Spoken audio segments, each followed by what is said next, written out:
తెరిచి ఒక మాట చదువుకుందాం. ద్వితీయోపదేశ కాండము 28వ అధ్యాయము 10వ వచనాన్ని చదువుకుందాం. డిటర్మినీస్ 28:10. ద్వితీయోపదేశ కాండము 28వ అధ్యాయం 10వ వచనాన్ని నేను చదువుతాను, మీరు వినండి. భూ ప్రజలందరూ యెహోవా నామమున నీవు పిలవబడుచుండుట చూచి నీకు భయపడుదురు. ఆమేన్, హల్లెలూయా. శ్రేష్టమైన వాక్యము కొరకు చిన్న ప్రార్థన చేద్దాం. దేవుడు మనందరితో మాట్లాడినట్లు కళ్ళు మూసుకొని ఉన్న స్థలాలు చిన్న ప్రార్థన చేయండి. దేవా, మీకు వందనాలయ. ఈ ఉదయకాల సమయంలో మమ్మల్ని ప్రేమించి నీ సన్నిధికి మమ్మల్ని తోడుకొని వచ్చావు. మీకు వందనాలు. మాతో మీరు మాట్లాడండి. వినగలిగిన చెవులు, గ్రహించగలిగిన హృదయాలు మాకు దయచేయండి తండ్రి. నిలబడుతున్న నన్ను మీ సిలువ చాటును మరుగు చేసుకోండి. మీ శైలిలో, మీ స్థాయిలో మా అందరితో మీరు మాట్లాడి ప్రతి మాట గ్రహించగలిగిన కృప మాకు దయచేసి దీవించమని నన్ను మీకు అప్పగించుకుంటూ నజరేడన యేసుక్రీస్తు శక్తి గల మీ నామములో అడిగి వేడుకొనుచున్నాము తండ్రి, ఆమేన్. రైట్. సంగమ దేవుని బిడ్డలారా, దేవుడు గడిచిన కాలం కాచి కాపాడి మరలా సంవత్సరమాంతంలోకి నడిపించి చివరి పునరుద్ధాన దినమున మీ అందరి ముందు నిలబడడానికి ప్రభు ఎంతగానో కృప చెప్పాడు. అందుకుని బట్టి నా దేవునికి మనస్సారా కృతజ్ఞతలు తెలియజేస్తున్నాను. Thank you Jesus. అలాగే కూడి వచ్చిన మీ అందరికీ యేసుక్రీస్తు నామంలో నా వందనాలండి. బాగున్నారా? రైట్. దేవునికి స్తోత్రం. ఎందుకు ఇంకా చాలామంది డల్గా ఉన్నారు? Are you okay? అందరూ బాగున్నారా? Are you all right? Right. దేవునికి స్తోత్రం. కొన్ని నిమిషాలు దేవుడు మాటలు జాగ్రత్తగా ఆలకిద్దాం. వింటున్నప్పుడు చక్కగా అర్థం చేసుకునే ప్రయత్నం చేయండి. హల్లెలూయా. రైట్. ఇక్కడ ఒక శ్రేష్టమైన వాగ్దానం, ఒక అద్భుతమైన వాగ్దానం మనం చదివాం. భూప్రజలందరూ మీ నామాన్ని, మీరందరూ అంటే మనమందరము ఆయన నామాన్ని పిలవడం చూసి ప్రజలు మీకు భయపడుదురు అని ఒక శ్రేష్టమైన వాగ్దానం ఇక్కడ ఇస్తున్నాడండి. దేవునికి స్తోత్రం. ఈ వాక్యము బహు అరుదుగా, బహు కొద్ది మందికే నెరవేరిద్దేమో అనిపిస్తూ ఉంటుంది కొన్నిసార్లు. దేవుని నామాన్ని అందరం పిలుస్తూ ఉన్నాం, అందరం ప్రార్థన చేస్తున్నాం ప్రతిరోజు కదండి. కానీ ఇక్కడ ఒక అద్భుతమైన వాగ్దానం ఏంటంటే, ఈ భూలోకంలో యేసు దేవుని నామాన్ని మీరు పిలవడం చూసినప్పుడు ప్రజలట భయపడిపోతారంట. హల్లెలూయా. ఇది కొద్ది మందికే నెరవేరుతుందేమో అనిపిస్తుంది, కానీ ప్రతి ఒక్కరి జీవితంలో ఈ వాగ్దానం నెరవేరగలదు అని నేను విశ్వసిస్తున్నాను. మీరు విశ్వసిస్తున్నారా? ఈ వాగ్దానం కొద్ది మంది జీవితంలో మాత్రమే కాదు, ప్రతి ఒక్కరి జీవితంలో నెరవేర్చుటకు దేవుడు సమర్థుడు అని నేను విశ్వసిస్తున్నాను. మరి మీరు విశ్వసిస్తున్నారా? హల్లెలూయా.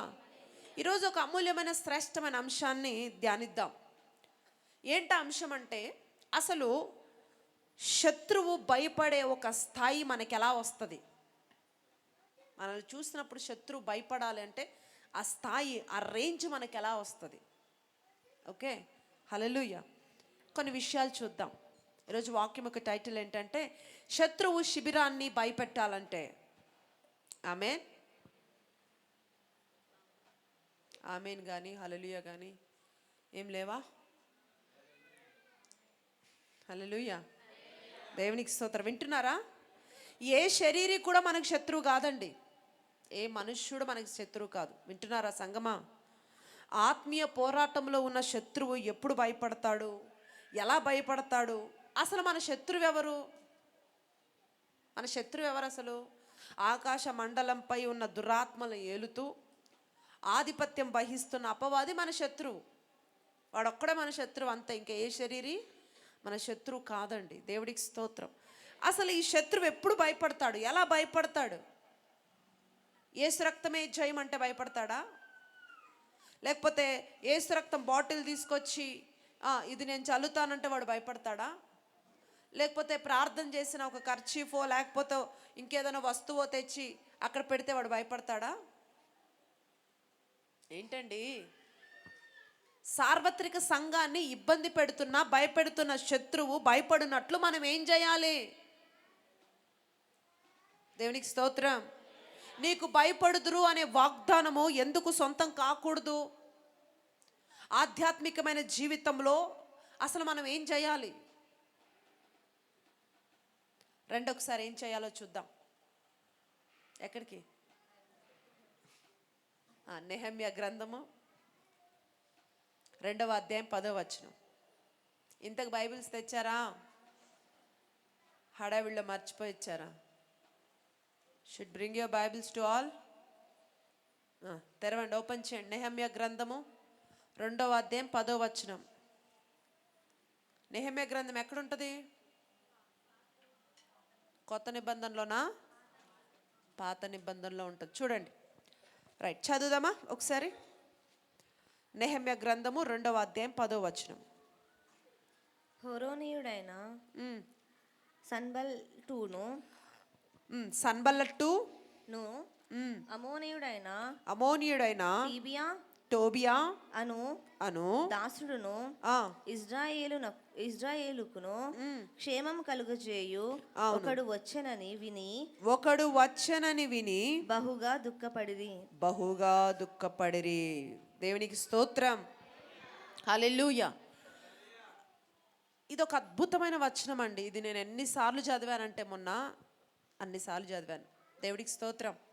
తలెత్తి నా వైపు చూస్తే మాటలు వినండి. దేవుని ప్రజలైన ఇజ్రాయేలుకు వ్యతిరేకంగా, ఆ పరిశుద్ధ స్థలానికి వ్యతిరేకంగా, దేవుడు మందిరమైన యెరూషలేముకి వ్యతిరేకంగా, దేవునికి భయపడి సేవ చేసే యూదా జాతికి వ్యతిరేకంగా ఇక్కడున్న ఇద్దరు ఎవరు వాళ్ళంటే టోబియా, సన్బల్లట్టు. అనండి,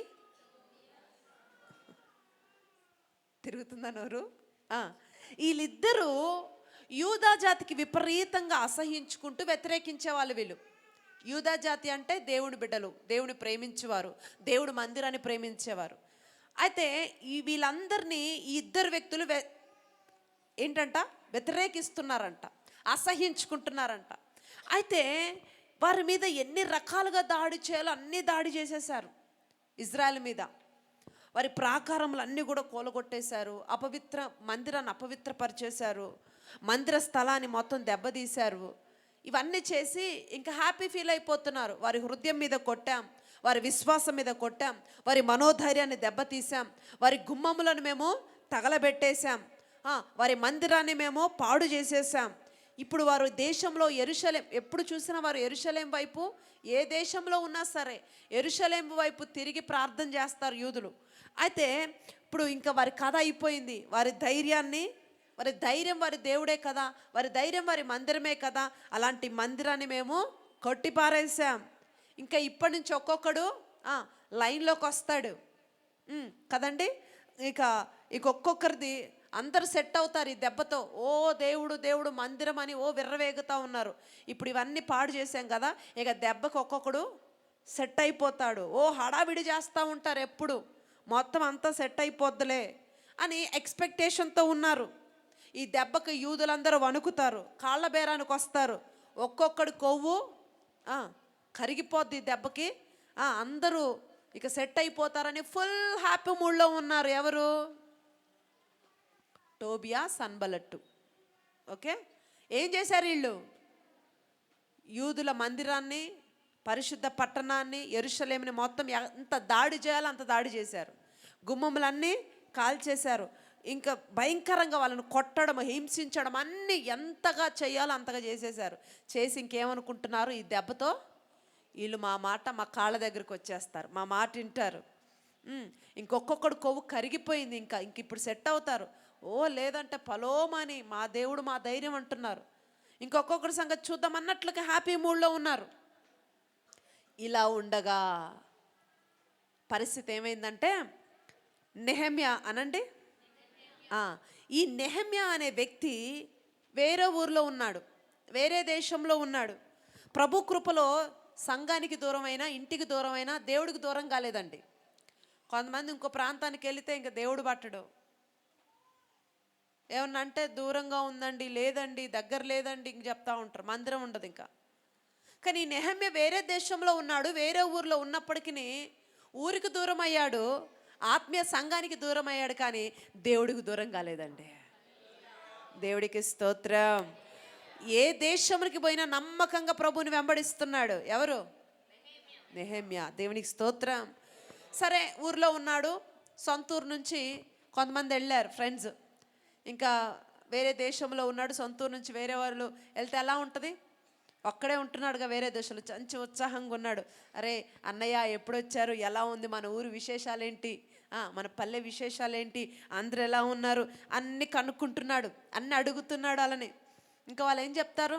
అందరు తెల్ల మొహాలు వేసుకొని, ఏముందిరా పరిస్థితి చాలా ఘోరం అయిపోయింది కదండి, మొత్తము దేవుడు పట్టణాన్ని కాల్చేశారు, మన బిడ్డల్ని మన మన జాతి వారిని మన వాళ్ళందరినీ భయంకరంగా కొట్టడం హింసించడం చేస్తున్నారు, మందిరం కాలిపోయిందని వారు బాధతో చెబితే నెక్స్ట్ మినిట్ నెహెమ్యా ఏమనాలి? దేవా అలాంటి స్థలంలో నన్ను ఉంచకుండా తప్పించావయ్యా, నీకు స్తోత్రం అని ప్రార్థన చేస్తాడేమో అనుకుంటే వెంటనే ఉన్న చోటన కొప్పగూలిపోయాడంటండి. ఇప్పుడు మనం మన జీవితంలో కొన్నిసార్లు చూస్తే ఎక్కడన్నా ప్రమాదం జరిగింది, ఎక్కడన్నా ఏదైనా జరిగిందంటే మనం నెక్స్ట్ మినిట్ ఏం చేస్తాం? ఆ స్థలంలో నన్ను ఉంచనీయకుండా చేసావయ్యా నీకు స్తోత్రం, ఆ ప్రమాదంలో నన్ను బడనీయకుండా చేసావయ్యా నీకు స్తోత్రం. ఖచ్చితంగా దేవుడి కృతజ్ఞతలు చెల్లిస్తాం కదండి. ఇప్పుడు నెహెమ్యాకి ఇంత పెద్ద బ్యాడ్ న్యూస్ వచ్చింది నెహెమ్యా దగ్గరికి. అరే మన ఊర్లో ఇలా జరిగింది, మన మందిరం ఇలా అయిపోయింది, మన ప్రజలు ఇలా కొట్టారని ఇలాంటి వార్త అంతా చెప్తా ఉంటే వీళ్ళు ఏమనుకున్నారు? వీళ్ళు ఇక్కడ ఉంచకుండా నన్ను సురక్షితంగా ఉంచావయ్యా నీకు స్తోత్రం అని ప్రార్థన చేస్తాడేమో అనుకుంటే కుప్పగూలిపోయాడంట అక్కడే. ఎవరు? నెహెమ్యా. వేరే దేశంలో ఉన్నాడు, మంచి ఉద్యోగంలో ఉన్నాడు, రాజు సముఖంలో ఉన్నాడండి. హల్లెలూయా. నీకేంటయ్యా బాధ? హాయిగా చక్కగా ఉండొచ్చు కదా, వేరే ఊర్లో ఉన్నావు, చక్కటి ఉద్యోగం చేసుకుంటున్నావు, ఇంకేంటి, ఇవన్నీ ఉండకూడదు. కానీ ఏమైపోయిందండి ఆయనకి? ఉన్న చోటున కుప్పగూలిపోయాడంట. ఒకటి కాదు, రెండు కాదు, దాదాపు కొన్ని గంటలు కొన్ని రోజులు అలాగే ఏడుస్తూనే ఉన్నాడంట. ఆ మాట వినగానే అమ్మో నా దేవుని పట్టణం పాడైపోయిందా, మందిరము ప్రాకారాలు కూలిపోయాయా, పరిశుద్ధ స్థలం తొక్కబడిందా అని బాధతో కన్నీరు కార్చి ఏడుస్తూ ఉన్నాడంటండి. దేవుడికి స్తోత్రం. కన్నీరు కార్చి ఇంకేం చేస్తాడు? వేరే ఊర్లో ఉన్నాడు, ఏడుస్తున్నాడు. 2 రోజులు ఏడ్చాడు, 3 రోజులు ఏడ్చాడు. ఎన్ని రోజులు ఏడ్చినా ఏం చేయలేని పరిస్థితి. కార్చి ఇచ్చి కొన్ని రోజుల తర్వాత మెల్లగా కళ్ళు తుడుచుకొని యథావిధిగా డ్యూటీకి వెళ్ళిపోయాడంట. వింటున్నారా? హల్లెలూయా. సరే, ఇన్ని రోజులు కన్నీరు గారు ఏమని ప్రార్థన చేశాడు ఈయన? జనరల్గా మనం ఏమనుకుంటాం? ఇన్ని రోజులు అయ్యా మరలా తిరిగి కట్టయ్యా, తిరిగి మరలా ఏదో ఒకటి చెయ్యయ్యా అని ప్రార్థన చేస్తాడేమనుకుంటా. అది చేయలా. ఏం చేశాడంట? ఎవరైతే కూలగొట్టారో, ఎవరైతే హింసించారో వారందరినీ క్షమించు ప్రభు అని వారి పాపాలన్నీ ఆయన మీద నెత్తి మీద వేసుకొని ప్రార్థిస్తున్నాడంట. బా, ఎంత మంచి వ్యక్తి అండి. దేవుడికి స్తోత్రం. నిజంగా అలా మనం చేయలేం కదా. ఇప్పుడు సరే బాధ అనిపించింది, అయ్యా మరలా తిరిగి కట్టు, మరలా బలవంతులు లేపని ప్రార్థన చేయాలా. కానీ నెహెమ్యా ఏమని ప్రార్థన చేస్తున్నాడు? అన్ని రోజులు కన్నీరు గార్చి ఉపవాసం ఉండి ఎవరైతే పాడు చేశారో వారి కొరకు ప్రార్థన చేస్తున్నాడంట. దేవునికి స్తోత్రం. ఈరోజు నిజంగా అండి ఇలాంటి పరిశుద్ధులంతా కూడా మన పాపాలన్నీ వారి మీద వేసుకొని ప్రార్థించారు కాబట్టే కొద్దో గొప్ప మనం సర్వే కాగలుగుతున్నాం ఈ భయంకరమైన ఈ పరిస్థితుల్లో. ఈరోజు మనం సర్వే కాగలుగుతున్నామంటే మన మంచితనమో మన భక్తో మనం ఏదో చేస్తున్నామని కాదు. మహా పరిశుద్ధులు మన కొరకు కన్నీరు కార్చి మన పాపాలు వారి నెత్తి మీద వేసుకొని ప్రార్థిస్తున్నారు కాబట్టి ఈరోజు మనం సర్వే కాగలుగుతున్నాం. దేవుడికి స్తోత్రం. నీ లైఫ్లో నీకున్న స్థాయి, నీ పొరపాట్లేంటి, నీ స్థాయి ఏంటి? ఈరోజు ఇతరుల మీద నెట్టేసే రకమా, లేకపోతే అవతల వాటిని కూడా నీ మీద వేసుకునే రకమా? కొంతమంది ఎంతసేపటికి ఇతరుల మీద నెడుతుంటారు. వాడు చేశాడు, ఈమె చేసింది, అన్నీ ఇంకా ఏమంటారంటే సాకులు వెతుక్కుంటుంటారు. నేను మంచిగా ఎప్పుడో ఎదిగేదాన్నండి, మంచిగా అయిపోయేవాడినండి, కానీ నాకు సహకరించే వారు లేరు, నాకు ఆదుకునేవారు లేరు, లేకపోతే నాకు ఇలా చేసేవారు లేరు, అలా చేసేవారు లేరని సాకులు చెప్తా ఉంటారు చాలామంది. హల్లెలూయా. దేవుడికి స్తోత్రం. వింటున్నారండి? కానీ తప్పు నాది ప్రభు అని పాపాలన్నీ తల మీద వేసుకొని ఆ స్థాయికి, అంటే ఎవరిది ఏదైనా సరే, ఎదుటివాడు నిజంగా లిటరల్లీ ముందు తప్పు చేసినా సరే ఒక ఆత్మీయుడిగా మనం ఏ స్థాయికి రావాలని ప్రభు కోరుకుంటున్నాడు అంటే, వాడు చేశాడు, వాడు తెలియక చేశాడు, తెలిసి చేశాడు, it's okay, but okay Prabha నేను వాడిని క్షమించేస్తున్నా. At the end of time, ఒక గొడవ జరిగినప్పుడు, ఒక పరిస్థితి వచ్చినప్పుడు, ఎండ్ ఆఫ్ ద టైం, సరే ప్రభా ఏదైందో నాకు తెలీదు, ఒకవేళ ఈ పరిస్థితిలో, ఈ కన్వర్జేషన్లో, ఈ ఈ గొడవ అంతట్లో నాదేమైనా తప్పు ఉంటే నన్ను క్షమించు, వాళ్ళను కూడా క్షమించని ఆ ప్రార్థన, ఆ స్థాయికి ఎప్పుడైతే నువ్వు వస్తావో నీ రేంజ్ని ఆటోమేటిక్గా దేవుడు పెంచడం ప్రారంభిస్తాడండి. దేవుడికి స్తోత్రం. అర్థమైందా అండి? హల్లెలూయా.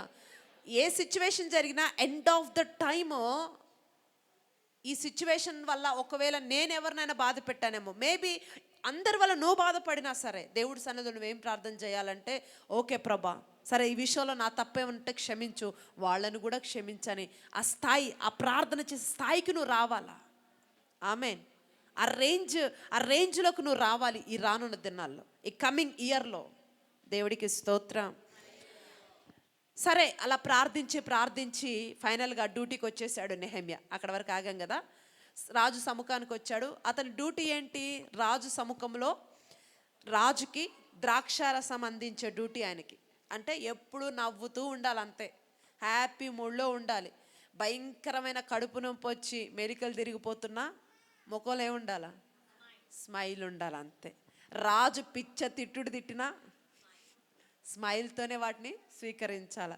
ఏదైనా కోపము కానీ ఎక్స్ప్రెషన్ కానీ ఏమీ మారటానికి వీల్లేదు. అటువంటి జాబు ఇంకెలా ఉంటుందో చూడండి. సరే ఫైనల్గా వచ్చాడు, జాబ్ చేసుకుంటా ఉన్నాడు. రాజు ఏమైపోయావరా ఇన్ని రోజులు, ఎక్కడ కనిపించలేదు అని అడుగుతున్నాడు. వెళ్ళి నమస్కారం చేశాడు. సరే అడుగుతున్నాడు, ఏంట్రా మొహం అలా పెట్టావు అన్నాడు. ఎవరు? రాజు. ఎందుకు? ఈయన నిన్నటి దాకా ఏడ్చుకొని పోయాడు, ఆ బాధలోనే ఉన్నాడు, ఇంకా మూడు నుంచి బయటికి రాలా, ఇంకా డ్యూటీ లీవ్స్ అయిపోయినాయి, ఇంకెక్కడ తిట్టేస్తారో, మళ్ళీ ఉన్న జాబ్ పోద్దేమో అని జాబ్కి వచ్చాడు. కానీ ఆయన మైండ్ మొత్తం అదే మ్యాటర్ మీద ఉంది. సరే ఇంకా వచ్చాడు, జాబ్కి వచ్చాడు. రాజు అడుగుతున్నాడు, ఏంట్రా మొహం అలా పెట్టావంటే, ఏ రోగం రా, ఏంటి మొహం అలా పెట్టావంటే ఏమనాలా? వెంటనే అంత పెద్ద రాజు మామూలుగా, అయ్యా తప్పైందయ్యా క్షమించండి, ఏదో వేరే మూడ్లో ఉండాలా, అలా అయిపోయాను, నన్ను క్షమించండి, నార్మల్గా రావాలి కదా. కానీ ఏమంటున్నాడు ఈయన? ఫేస్ సీరియస్గా పెట్టుకుని అదే సీరియస్ ఫేస్ కంటిన్యూ చేస్తూ, ఏంటండి అక్కడ మా దేవుడు మందిరం పాడైపోతూ ఉంటే ఏడుపు రాకుండా ఎలా ఉంటుంది? గట్టిగా అంటున్నాడు. ఎవరి దగ్గర సీరియస్ అవుతున్నాడు? రాజు దగ్గర. మామూలుగా ఉంటుందా పరిస్థితి? కదండి. అసలు నేను అంటాను, ఆయన డ్యూటీ ఏంటి? ఎప్పుడు నవ్వుతుండే డ్యూటీ. అలాంటిది సడన్గా సీరియస్ అయిపోతే ఆ పాయింట్ మీద జాబ్ తీసేయాలి. ఇప్పుడు ఏంట్రా ఎక్స్ట్రాలు మాట్లాడుతున్నావు, నేనేదో మంచిగా ఏంట్రా మొహం అలా పెట్టావంటే నువ్వేం చెప్పాలా? క్షమించండానో ఇలా జరిగిందనో చెప్పకుండా మా దేవుడు మందిరం అలా అయిపోతుంటే ఎలా అండి నేను సంతోషంగా ఉంటాను? నవ్వుగా ఏడుపుగా ఇంకేం వస్తుంది అంటావా? నీ పోస్టు ఖాళీ అనాలి కదండి. కానీ వెంటనే సరే అని చెప్పేసి ఆయన ఇంకేం అనట్లేదు. సరే అయిపోయింది అక్కడికి. ఇంకా అలా వెయిట్ చేస్తూ ఉన్నాడు. మామూలుగా ఉంటే ఏం చేయమంటావంటే అసలు ఆ పాయింట్ మీద చంపేయాలి, కానీ రాజు క్షమించేశాడు. సరే రాజుగారు అంటారు, ఏమైందిరా, ఏం కావాలి మరి నీకు, అంత బాధపడిపోతున్నావు, ఏం కావాలిరా నీకంటే, అయ్యా కొంచెం సెలవు ఇప్పిస్తే నేను వెళ్ళి చర్చి బాగు చేయించేసి వస్తాను అంటాడు. దేవుడికి స్తోత్రం.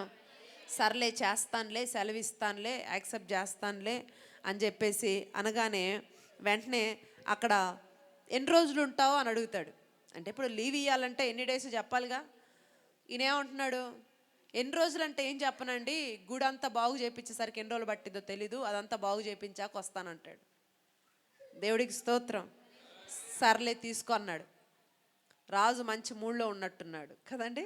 ఫస్ట్ ఏమన్నాడు, లీవ్స్ కావాలంటే ఇచ్చాడు.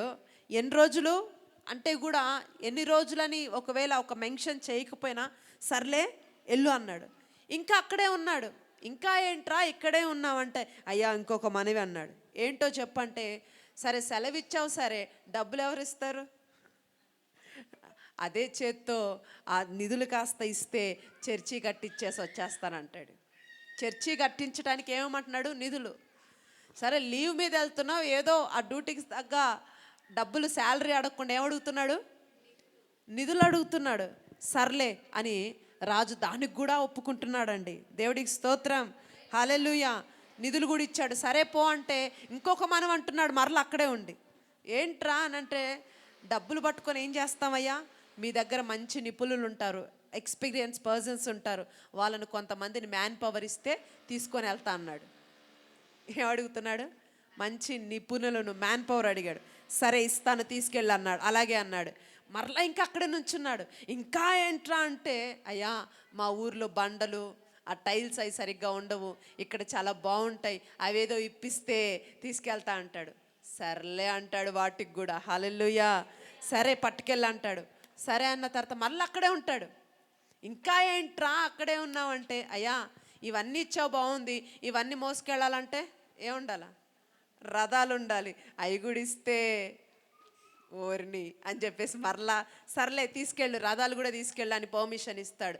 మరలా అక్కడే ఉంటాడు. ఇంకేంట్రా అన్నీ ఇచ్చాను కదా ఇంకేంటి అని అంటే, అయ్యా రథాలు వేసుకెళ్ళమన్నా బాగానే ఉంది, వాడు చెక్ పోస్టులు ఆపితే నేనేం చేయాలి అంటే, మరలా చెక్ పోస్టులు ఆపకుండా పర్మిషన్స్ అన్నీ ఇచ్చి మరలా ఇల్లు అంటాడు. దేవుడికి స్తోత్రం, హల్లెలూయా.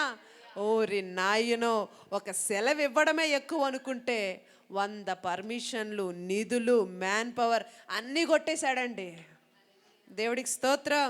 ఇక ఫైనల్గా అన్నీ తీసుకొని బయలుదేరిపోయాడు. ఎక్కడికి? ఎక్కడికి? ఇశ్రాయేలు. ఇప్పుడు ఈ మాట వినండి. అవతలి వాడు ఎవడు? ఇందాక శత్రువుల పేర్లు చెప్పుకున్నాం కదా, పలికారు కదా, ఎవరు? టోబియా, సన్బల్లట్టు. వీళ్ళిద్దరు ఏమన్నారో తెలుసా అండి? ఓరు నాయన అని అందరినీ ఏడిపించే టోబియా, సన్బల్ట్ అంట యూదులు నిద్రపోనీయకుండా ఏడిపించిన వారు, వణుకు పుట్టించిన వారు. వీళ్ళు ఏం చేస్తున్నారు? ప్రజలను నష్టపరిచి దేవుడి రాజ్యాన్ని కూడా సర్వనాశనము చేసిన వీళ్ళు ఇప్పుడంట ఒక మూలను కూర్చొని ఏడవటం ప్రారంభించారంటండి. దేవుడికి స్తోత్రం. సవాలు చేసి హడావిడి చేసి మొత్తం సర్వనాశనము చేసిన వాళ్ళు ఎప్పుడైతే నెహెమ్యా వస్తున్నాడని వార్త వినగానే ఏం చేస్తున్నారు చెప్పండి? ఏడ్చుకుంటూ ఒక మూలను కూర్చున్నారట. దేవుడికి స్తోత్రం. ఎందుకు? నెహెమ్యా ఏమన్నా 6 అడుగుల ఆజానుభావుడా? గుప్పెడంత మనిషి అండి, చిన్నోడే. దేవుడికి స్తోత్రం. చిన్న జాబు, సెలవు మీద వస్తున్నాడు. జోబులో రూపాయి డబ్బులు లేదు, ఏదో రాజుగారు ఇచ్చిన నిధులు పట్టుకొని వస్తున్నాడు, అవి తప్పేం లేవు. అలా తోడు బయలుదేరాడో లేదో ఇంకా ఇక్కడ చేరలా. ఎక్కడికి? ఇజ్రాయెల్ దేశానికి చేరలా. అక్కడ బయలుదేరాడన్న వార్త వినగానే ఇక్కడ ఏడుపు స్టార్ట్ చేశారంట. దేవునికి స్తోత్రం చెప్దామా? నేనేం చెప్పడానికి ప్రయత్నిస్తున్నానంటే, సంగమా, శత్రువుని ఎవరు భయపెట్టగలుగుతారు? ఎవరు శత్రువుకి బెదురు పుట్టించగలుగుతాడు? ఎవడు శత్రువుని వణికించగలుగుతాడు? మా వెనక 500 మంది ఉన్నారండి. ఒకవేళ మమ్మల్ని తన్ని పడేసినా తీసుకురావడానికి మాకు లాయర్లు ఉన్నారండి కదండి. హల్లెలూయా. ఇదా నీ ధైర్యం? ఒకవేళ చూడండి, ఆకాశ మండలం మీద ఉన్న దురాత్మలకు ఒక టెన్షన్ పుట్టుకోవాలా, వీడు ఎవడ్రా ఇలా తగిలాడు మమ్మల్ని అని ఏడవాలా. ఎవరు? ఆకాశ దురాత్మలు. దేవునికి స్తోత్రం. ఏంట్రా వీడు మమ్మల్ని ఇలా తగులుకున్నాడని ఏడిపించాల వాటిని. టోబియా, సన్బల్లట్టు దుఃఖపడిరి. ఆ పదం నాకు చాలా ఇష్టం బైబిల్లో. మొన్న 100 సార్లు చదువు ఉంటాను నేను. అది టోబియా, సన్బల్లట్టు దుఃఖపడిరి, బహుగా దుఃఖపడిరి. ఎవరినైనా ఏడిపించడం తప్ప వాళ్ళకి ఏడుపు రాదు. వీళ్ళిద్దరికి ఎప్పుడు అందరిని ఏడిపీయటమే. ఎప్పుడు ఏడ్చిన వాళ్ళు కాదు. పసిపిల్ల ప్రాణాలు తీసే దుర్మార్గురాలు.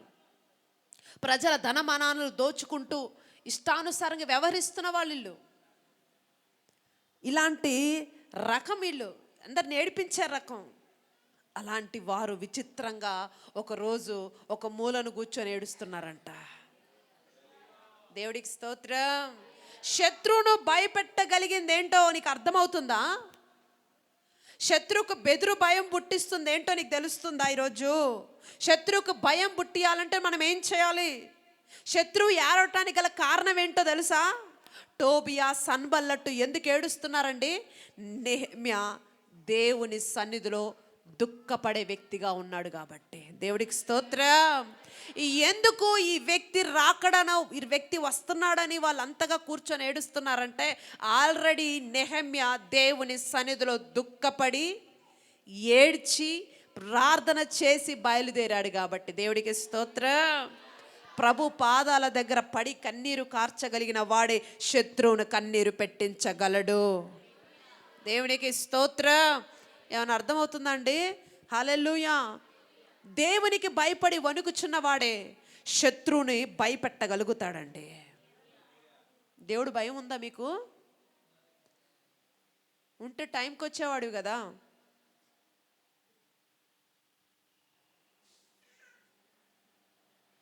ఏమైనా అర్థమవుతుందండి? దేవుడు భయం ఉందా?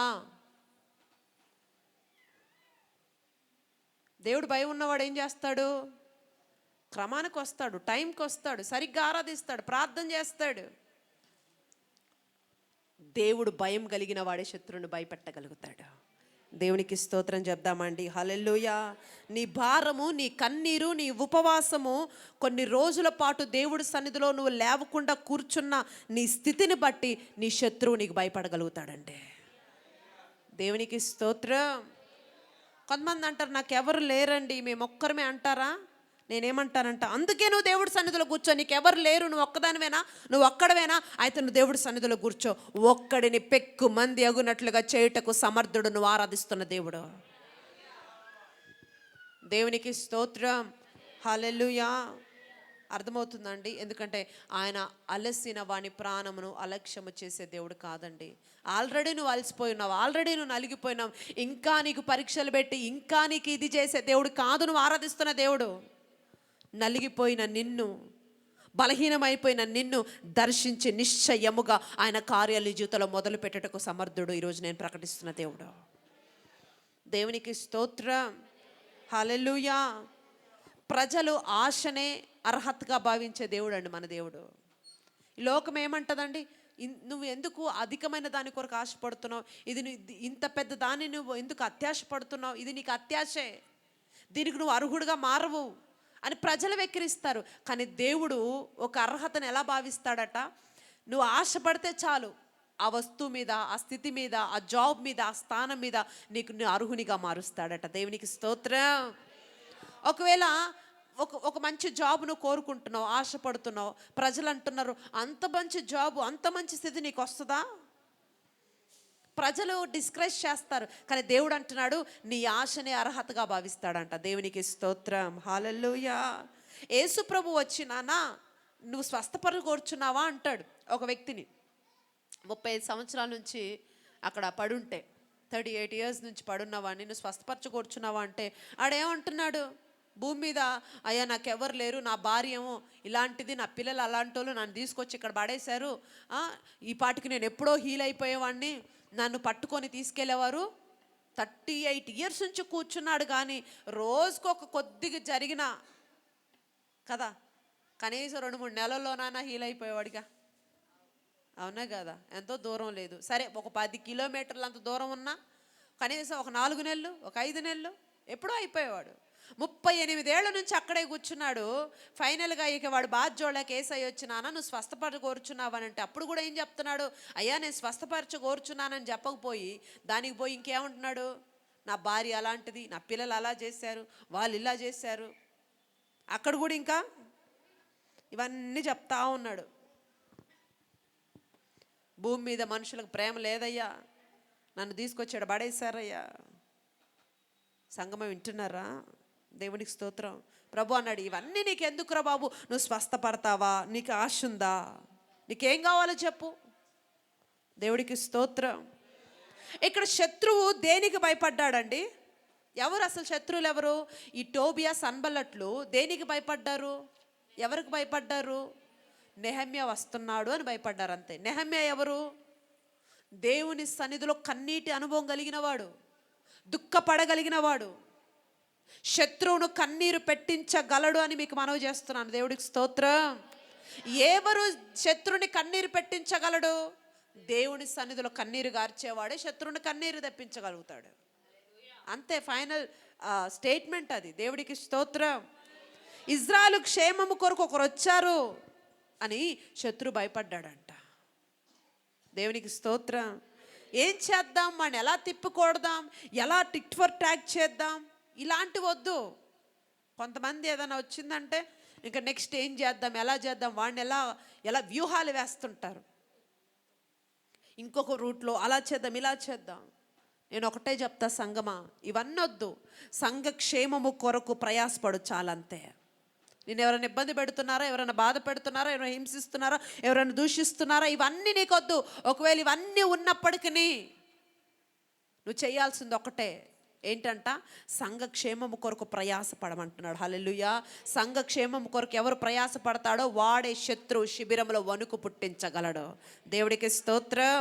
ఆకాశ దురాత్మలను బెదరగొట్ట అభిషేకం నీది, మామూలు అభిషేకం కాదు నీది. దేవునికి అలాంటి అభిషేకం ఇచ్చాడు. ఎలాంటి అభిషేకం?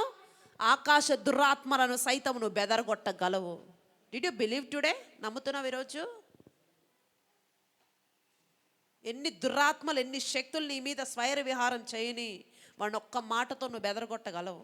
ఆ స్టామినా నీకుంది, ఆ సామర్థ్యం నీకుంది, ఆ అభిషేకం నీకుంది. ఆల్రెడీ దేవుడు నీకు ఇచ్చి ఉన్నాడు. దాన్ని సరిగ్గా యూటిలైజ్ చేసుకోవట్లే. అందుకే వాడు చిన్నదన్నా పెద్దదన్నా పడేట్ చేస్తూ ఉన్నాం. అర్థమవుతుందండి? దేవుడు రానున్న దినాల్లో దేవుడు మాట్లాడుతున్న మాట ఏంటంటే, నువ్వు శత్రువునికి భయం పుట్టించాలా, వణుకు పుట్టించాలా. నీ ఇంట్లోకి రావాలన్నా, నీ జీవితంలోకి రావాలన్నా, నీ పిల్లల లైఫ్ లేదన్నా చెయ్యాలన్నా వాడికి వణుకు పుట్టాలి. ఒక నిమిషం ఆలోచించాలి. అటువంటి సామర్థ్య పవర్ని నువ్వు యూటిలైజ్ చేసుకోవాలి ఈ సంవత్సరం. దేవుడికి స్తోత్రం. వాళ్ళు ఎందుకు భయపడ్డారు? తమ మీద ఏదో కేసులు పెడతారని కాదు, లేదో ఉద్యమాలు ఏదైనా చేస్తాడని కాదు దుఃఖపడింది, వాళ్ళు ఏడ్చింది. మరి ఎందుకు ఏడ్చారు? ఈ సన్బల్లట్టు టోబియా ఎందుకు దుఃఖపడ్డారు? ఇజ్రాయేలుకి క్షేమము, ఇజ్రాయేల్ క్షేమము కలగజేయవాడు ఒకడు వచ్చాడని శత్రువుకి దిగులు పుట్టుకుందంట. దిగులు పట్టుకుందంట శత్రువుకి. దేవునికి స్తోత్రం. నిందించే వారికి, హింసించే వారికి, నష్టం కలగజేయ వారికి నువ్వేం చేయొద్దు. మరి ఏం చేద్దామయ్యా వాళ్ళని? ఏవేవో నువ్వు ఆలోచించద్దు, ఏవేవో చేద్దామని తిప్పలు పడకు. కేవలం సంఘ క్షేమం కొరకు ప్రయాసపడు చాలు. హల్లెలూయా. ఈరోజు నువ్వు క్రైస్తవునిగా ఉన్నావా, విశ్వాసిగా ఉన్నావా, సంఘ సభ్యుడిగా ఉన్నావా, నువ్వు ఏ స్థితిలో ఉన్నావో నాకు తెలియదు, నువ్వు సంఘ క్షేమాన్ని కోరుకో, అంతే చాలు. దేవుడికి స్తోత్రం. సంఘ క్షేమం కొరకు ప్రయాసపడు. ఎప్పుడైతే సంఘ క్షేమం కోసం నువ్వు పని చేయడం మొదలు పెడతావో సాతాను, ఆకాశ మందలి ఉన్న దురాత్మలు భయపడడం ప్రారంభిస్తారండి. దేవునికి స్తోత్రం. నెహెమ్యా యాజకుడా, నెహెమ్యా అన్న ప్రవక్తన ఒక నార్మల్ వ్యక్తి అండి. నెహెమ్యా ఒక నార్మల్ సాధారణ ఎంప్లాయ్ అయినా. దేవునికి స్తోత్రం. రాజు సముఖంలో ఒక చిన్న ఉద్యోగి. కానీ సంఘక్షేమం కొరకు ప్రయాసపడుతున్న వారు మాత్రమే శత్రువును భయపెట్టగలరని మీకు మరలా మనవి చేస్తున్నానండి. దేవుడికి స్తోత్రం. నేనేం మీ ఉద్యోగాలు రాజీనామా చేసేయండి, మీ ఆస్తులన్నీ పారేయండి, మీ ఆస్తులన్నీ పొయ్యండి, నేనేం చెప్పట్లా. అవన్నీ ఏం అవసరం లేదు. సంఘక్షేమాన్ని కోరుకో. హల్లెలూయా. నేను జీవం గల దేవుని సంఘంలో ఉన్నానంటే సంఘక్షేమము నా బాధ్యత. అవునా? హల్లెలూయా అని నువ్వు ఫీల్ అవ్వాలి, అనుకోవాలట. హల్లెలూయా. దేవుని సంఘానికి కష్టం వచ్చినప్పుడు డ్యూటీ ఎగ్గొట్టైనా సరే ఉపవాసం ఉండి ప్రార్థన చేసే భారం తెచ్చుకో. ఆమేన్. హల్లెలూయా. అలాంటి భారము కలిగిన క్రైస్తవ వ్యాపారిని, అలాంటి భారము కలిగిన క్రైస్తవ విశ్వాసిని, అలాంటి భారము కలిగిన క్రైస్తవుణ్ణి దేవుడు చూస్తున్నాడండి. దేవుడికి స్తోత్రం. నువ్వే ప్రగల్భాలు పలకనక్కర్లా, ఓ తొడగొట్టనక్కర్లా. అర్థమవుతుందండి? నేను అది చేస్తా, ఇది చేస్తా, నువ్వేం అవసరంలా. సంఘక్షేమాన్ని కోరుకొని ఉపవాసంతో ప్రార్థించే వ్యక్తిగా నువ్వు ఉన్నప్పుడు శత్రువు శిబిరాలు నిన్ను చూసి వణుకుపోతాయి, అంతే. దేవునికి స్తోత్రం. నువ్వే సంఘంలో ఉన్నా, నువ్వే దేశంలో ఉన్నా, ఏ రాష్ట్రంలో ఉన్నా, ఎక్కడ నువ్వు ఉన్నా ఆత్మీయ సంఘాన్ని నువ్వు మర్చిపోవద్దు. హల్లెలూయా. వినబడుతుందా అండి? ఆత్మీయ సంఘం అభివృద్ధి కొరకు నువ్వు ఏదో ఒకటి చేయాలి. అర్థమవుతుందా? నీ సంఘము కొరకు, నీ గ్రామము కొరకు, నీ దేశము కొరకు, నీ ఉన్న ఆ కాలనీ, నీ ఫ్యామిలీ కొరకు నువ్వు ప్రార్థించాలి. అలా ప్రార్థించే వ్యక్తిగా నువ్వు ఉన్నప్పుడు శత్రు శిబిరంలో నువ్వు వణుకు పుట్టించగలుగుతావు. దేవునికి స్తోత్రం. హల్లెలూయా. భారము కలిగిన వాడు, కన్నీటి ప్రార్థన చేయగలిగిన వాడు ఏం చేయగలుగుతాడు చెప్పండి? శత్రు శిబిరంలో వణుకు పుట్టించగలుగుతాడు. వింటున్నారా? ఎవరి బాధలో వాళ్ళు ఉన్నారు. దేవుడికి స్తోత్రం చెప్పండి. హల్లెలూయా. ఎవరు శత్రువుకి వణుకు పుట్టించగలరండి? ఎవరు శత్రువుకి వణుకు పుట్టించగలరు? భారము కలిగి కన్నీటి ప్రార్థన చేయగలిగిన వాడు మాత్రమే. దేవుడికి స్తోత్రం. సంఘం క్షేమము కోరుచున్న నా వలన సాతానుడు దుఃఖపడతాడు, శత్రువు కుంగిపోతాడు. అనండి. సంఘము క్షేమము కోరుచున్న నా వలన సాతానుడు దుఃఖపడతాడు, శత్రువు కృంగిపోతాడు. ఆమేన్. నీ వలన సాతానుడు దుఃఖపడబోతున్నాడు, నీ వలన శత్రు కృంగిపోబోతున్నాడు. Did you believe today? Hallelujah. శత్రువుని భయపెట్టగలిగిన ఆయుధం ఏంటి? వాళ్ళు అలా చేశారండి, ఇలా చేశారు, మనం ఇలా చేద్దాం. వద్దొద్దు, నువ్వు అలా ఏం చేయొద్దు. మనం ఏం చేయాలో తెలుసా? ఒకవేళ నీకు మంచి ఆరోగ్యం కనుక చక్కగా ఉంటే తరచుగా ఉపవాస ప్రార్థనలు చేయి, జాగరణలు చేయి, ఆల్ నైట్ ప్రేయర్స్ చేయి. అలా ప్రార్థించేసరికి టోబియాకి సన్బల్లట్కి వణుకు పుట్టిందంట. నెహెమ్యా ఏం చేయలా. ఎప్పుడైతే ఆ వార్త విన్నాడో రాత్రి పగలు కూర్చొని కన్నీరు గార్చి ప్రార్థించాడంట. అంతే. ప్రార్థించి ఇక ఏదైనా చేద్దామని బయలుదేరాడు. ఎప్పుడైతే బయలుదేరాడన్న మాట వినగానే ఇక్కడ ఒక మూల కూర్చొని ఏడవడం ప్రారంభించారు. అప్పటిదాకా స్వైర విహారం చేశారు, ఇష్టానుసారంగా దాడులు, ఇష్టానుసారంగా కొట్టినోడు కొట్టినట్టే. ఒక్కసారిగా భయపడిపోతాడు అన్నారంట. ఒక మూల కూర్చున్నారట. దేవునికి స్తోత్రం. సంగమా వింటున్నారా? రెండోసారి సమూయేలు మొదటి గ్రంథము 18:14. సమూయేలు మొదటి గ్రంథం 18వ అధ్యాయం 14వ వచనం. మరియు దావీదు సమస్త విషయములలో సుబుద్ధి కలిగి ప్రవర్తించగా యెహోవా అతనికి తోడుగా నుండెను. యెహోవా అతనికి తోడుగా ఉండెను. చాలండి. స్తోత్రం. హల్లెలూయా. సౌలు సుబుద్ధి కలిగి ప్రవర్తించగా అనుంది అక్కడ. ఎవరు? దావీదు. దేవుడికి స్తోత్రం. హల్లెలూయా. దావీదు అంట ఎలా ప్రవర్తిస్తున్నాడు? సుబుద్ధి కలిగి ప్రవర్తించినప్పుడు అక్కడ జరుగుతున్న కార్యం ఏంటి? యెహోవా అతనికి తోడుగా ఉన్నాడు. తండ్రి స్థానంలో ఉండి కాపాడవలసిన వాడు సౌలు శత్రు స్థానంలోకి వెళ్ళి బాధ పెడుతున్నాడు. ఇప్పుడు మన ఆత్మీయ జీవితాల్లో, శారీరక జీవితాల్లో కొన్ని జీవితాల్లో ఇలాగే జరుగుతూ ఉంటుంది. ఎవరైతే మంచిగా చూసుకుంటారో, ఎవరైతే బాధ్యతగా ఉంటారనుకుంటారో వాళ్ళే శత్రువులు అయిపోతారు. వాళ్ళే ఒక బాణాలుగా మారిపోతూ ఉంటారు గుచ్చటానికి. సౌలు దేవుడు ఒక రాజు స్థాయిలో పెట్టాడు, తండ్రి స్థానంలో పెట్టాడు, అనేకులు కాపాడే స్థాయిలో పెట్టాడు. అలాంటి ఆ స్థాయిలో ఉన్న సౌలు ఇప్పుడు దావీదును చంపడానికి ఇష్టపడుతున్నాడు, చంపాలని కోరుతున్నాడు, తరుముతున్నాడు. కానీ చూడండి, ఎప్పుడు ఇది స్టార్ట్ అయ్యింది? ఎప్పుడైతే ప్రజలు ఏదో యుద్ధంలో గెలుచుకొచ్చాడు దావీదు, ప్రజలు ఇక స్టార్ట్ చేశారు. దావీదు 10,000 స్తోత్రాలు, సౌలుకి 1000 కొలది స్తోత్రాలని పాట పాడడం ప్రారంభించారు. ఆ పాట ఈయనకి పెద్ద ఉరితాడైపోయింది. ఇంకా అప్పటి నుంచి కక్ష పెట్టేసుకున్నాడు సౌలు. వీడిని ఎలా చంపేయాలి, ఎలా చేయాలని చెప్పి ప్లాన్స్ ప్రారంభిస్తున్నాడు. కానీ అంత సౌలు దావీదును చంపాలని చూస్తున్నాడని దావీదుకు తెలుసు. ఎక్కడికి వెళ్ళినా ఏవే ప్లాన్స్ వేస్తున్నాడు, ఎవరెవరిని దావీదుకి పెడుతున్నాడు, దావీదు పక్కన పెట్టి అన్ని తెలుసుకుంటున్నాడు. అన్నీ దావీదుకు తెలుస్తున్నాయి. సౌలు ఏమేమి ప్లాన్స్ వేస్తున్నాడు అన్నీ తెలుస్తున్నాడు.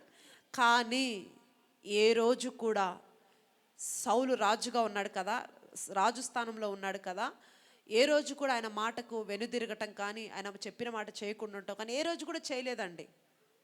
ఇప్పుడు గొల్యాతును చంపిన వాడికి సౌలు ఒక లెక్క. 6 అడుగుల ఆజానుబాహుణ్ణే ఒక చేతితో చిన్న రాళ్ళు తీసుకొని కొట్టి వాడు తల నరుక్కొని చేత్తో పట్టుకొచ్చినోడు దావీదు. అందరూ పొట్టోడు రా, నువ్వేం చేస్తావు అంటే కట్అవుట్ని కాదురా చూసేది, కంటెంట్ని చూడు అన్నాడంట ఒకడు. ఆడు చిన్నోడే, కట్అవుట్ చిన్నదే, కానీ కంటెంట్ మామూలుగా లేదు అందులో. దేవుడికి స్తోత్రం, హల్లెలూయా.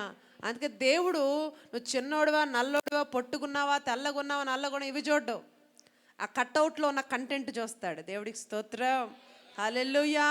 ఆ పొట్టోడే, కానీ అతనిలో ఒక మంచి హృదయం ఉంది, ఆరాధించగలిగిన ఆ యొక్క మంచి హృదయం ఉంది ఆయనకి. దేవుడికి స్తోత్రం. దాన్ని బట్టే దేవుడు కడసారి వాడిని ఏం చేశాడండి, మూల పురుషుడిగా మార్చేశాడండి. దేవుడికి స్తోత్రం. అర్థమవుతుందా అండి? సో ఇన్ని జరుగుతున్నప్పటికీ సౌలు పంపిన చోట్ల కల్లా వెళ్ళి సుబుద్ధిగా పని చేసుకొని వస్తున్నాడంట దావీదు. ఇన్ని ప్లాన్స్ జరుగుతున్నాయని తెలిసినా పంపిన చోట్ల కల్లా వెళ్ళిపోతున్నాడు. ఏమో అక్కడికి వెళ్తే వాడు ఇంకెవరిని పెడతాడో, నాకెందుకు వచ్చిందిలే అని ఏ రోజు కూడా పని ఎగ్గొట్ల. సౌలు పంపిన చోట్ల కల్లా సుబుద్ధి కలిగి పని చేసుకొస్తున్నందుకు గాను దేవుడు అతనికట తోడుగా ఉండటము ప్రారంభించాడంట. దేవుడికి స్తోత్రం. దావీదు పక్షంగా దేవుడు తోడుగా ఉన్నాడంట. ఎప్పుడైతే దేవుడు దావీదు పక్కన ఉండటము సౌలు చూశాడో, సౌలుకి అప్పటి నుంచి భయం పుట్టుకుందండి. దేవుడికి స్తోత్రం. గడగడలాడిపోతున్నాడు. హల్లెలూయా. సాతాను శిబిరాన్ని, ఆకాశ దురాత్మల సమూహాన్ని వణికించే రేంజ్. హల్లెలూయా. ఏంటి అది? ఏంట రేంజ్? నిన్ను పంపిన చోట్లకెల్లా సుబుద్ధి కలిగి నువ్వు ప్రవర్తిస్తుంటే, నీ ఒక మంచి రేంజ్లో ఉన్నా, మంచి ఉద్యోగంలో ఉన్నా, లేకపోతే మంచి స్థాయి, మంచి అభిషేకంలో నువ్వు ఉన్నా సరే, దైవజనుడు చెప్పిన పనిని తూచా తప్పకుండా నువ్వు చేస్తున్న వ్యక్తివైతే, ఆయన పరిచర్యలో, ఆయన భారములో, ఆయన ప్రత్యక్షతలో పాలివాడమైన వ్యక్తిగా నువ్వు ఉంటే, ఆయన అప్పగించిన ప్రతి పనిని చేస్తున్న వ్యక్తిగా నువ్వు ఉంటే, సుబుద్ధి కలిగి పని చేస్తున్న వాడిగా నువ్వు ఉంటే, ఖచ్చితంగా నీవు ఎక్కడ అడుగు పెడితే అక్కడ శత్రు భయముతో వణికిపోయేలాగా దేవుడు కార్యం చేస్తాడండి. దేవుడికి స్తోత్రం, హల్లెలూయా. సౌలు పంపిన చోట్లకెల్లా సుబుద్ధిగా వెళ్ళి పని చేసినందున దావీదుకు దేవుడు తోడై ఉన్నాడు. దేవుడు తోడై ఉన్నాడని శత్రువుకు తెలిసినప్పుడు ఏమైంది? శత్రువుకి భయం పుట్టుకుంది. దేవుడికి స్తోత్రం. అర్థమవుతుందండి? నెహెమ్యా భారము, నెహెమ్యా కన్నీటి ప్రార్థన శత్రువును దుఃఖపెట్టింది. అవునా? దావీదు సుబుద్ధి, దావీదు అనుకువ, దావీదు విధేయత శత్రువుని ఏం చేసింది? భయపెట్టింది. హల్లెలూయా. సాతాను శిబిరంలో భయం పుట్టించాలంటే నీ సర్టిఫికేట్స్ ఏం పనిచేయవు, నీ బలం పనిచేయదు, నీ జ్ఞానం పనిచేయదు, నీ తెలివి పనిచేయదు. నీ సుబుద్ధి మాత్రమే శత్రువుకు భయం పుట్టిస్తుంది. సుబుద్ధి అంటే ఏంటి? మంచి బుద్ధి, మంచి బిహేవియర్. నువ్వు పని చేస్తున్న చోట్ల మంచి బిహేవియర్ ఉండాలి, నీ ఇంట్లో మంచి బిహేవియర్ ఉండాలి, నీ కాలనీలో, నీ ఇంట్లో, నీ ఉద్యోగంలో అంతటా ఎలా ఉండాలి? నీ బిహేవియర్ మంచిగా ఉండాలి. ఏమని కదిలిస్తే ఎందుకులే కంప అనేటట్టు ఉండకూడదు. కొంతమంది ఫేస్ చూస్తేనే వాళ్ళని జడ్జ్ చేస్తారు కదండి. ఆ ముఖాన్ని బట్టే వాళ్ళతో మాట్లాడాలా, మాట్లాడకూడదా అని ఇక్కడే డిసైడ్ అయిపోతారు. కొంతమందిని మొహాన్ని బట్టి, అమ్మ ఈమెతే అన్ని చెప్పిద్దేమో అనిపిస్తుంది. కొంతమందిని చూస్తే అమ్మ ఈమెంటి ఇప్పుడే కొట్టేటట్టుంది, ఎందుకు లేని దగ్గరికి అన్నట్లు. అమ్మ వీడిని ఎందుకులా అడగటం, పెద్ద డేంజర్లా ఉన్నాడు వీడు. అలా కాదు, మన ఎక్స్ప్రెషన్, మన ఫేజ్లోనే ఎదుటివాడికి తెలిసిపోతున్నాయి. అంటే అంత చదువుతున్నారు మనల్ని కదండి. అవునా? దేవుడికి స్తోత్రం, హల్లెలూయా. ఇక్కడ అంటున్నాడు శత్రువునికి భయపడాలంటే నీ సుబుద్ధి, మంచి బుద్ధి కలిగి నువ్వు ఉంటే ఆటోమేటిక్గా దేవుడు నీకు తోడై ఉంటాడు. దేవుడు నీకు తోడై ఉన్నప్పుడు శత్రువు ఇక నీ దరిదాపుల్లో కూడా రాదు, వణికిపోతాడు. దేవుడికి స్తోత్రం. బిడ్డలారా, సంఘంలో, సేవలో సంఘ కాపురులకు సహకరించండి. ఈరోజు లైవ్లో చూస్తున్న వ్యక్తివైనా సరే, హల్లెలూయా, సంఘస్థులు లేకపోతే సంఘంలో ఉన్న బిడ్డలు దైవ సేవకుల్ని సహకరించాలి, వారి యొక్క భారంలో పాలు పొందాలి. సేవకులు ఏం చేయాలి? బిడ్డల్ని అరమరిక లేకుండా ప్రతి ఒక్కరిని ప్రేమించాలా, వారిని హక్కున చేర్చుకోవాలా. ఆమేన్, హల్లెలూయా. వారితో భారాన్ని పంచుకోండి, తప్పకుండా వాళ్ళు సహకరిస్తారు. దేవునికి స్తోత్రం, హల్లెలూయా. ఇంకొక వ్యక్తిని మీకు చూపించి ముగిస్తాను. చూడండి, ఎస్తేరు గ్రంథం 7వ అధ్యాయం 6వ వచనం. ఎస్తేరు గ్రంథం 7:6.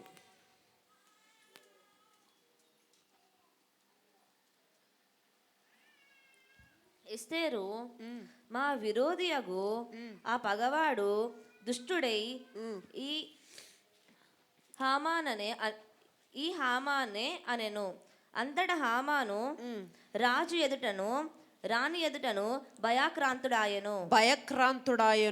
దేవుడికి స్తోత్రం. అంతటా హామాను ఏమయ్యాడట? భయక్రాంతుడా. తలలెత్తి నా వైపు చూడండి. అసలు ఎవరు ఈ హామాను? 127 సంస్థానాల్లో ఉన్న క్రైస్తవుల్ని నిద్రపోనీయకుండా చేస్తున్న మహా కిరాతకమైన వ్యక్తి.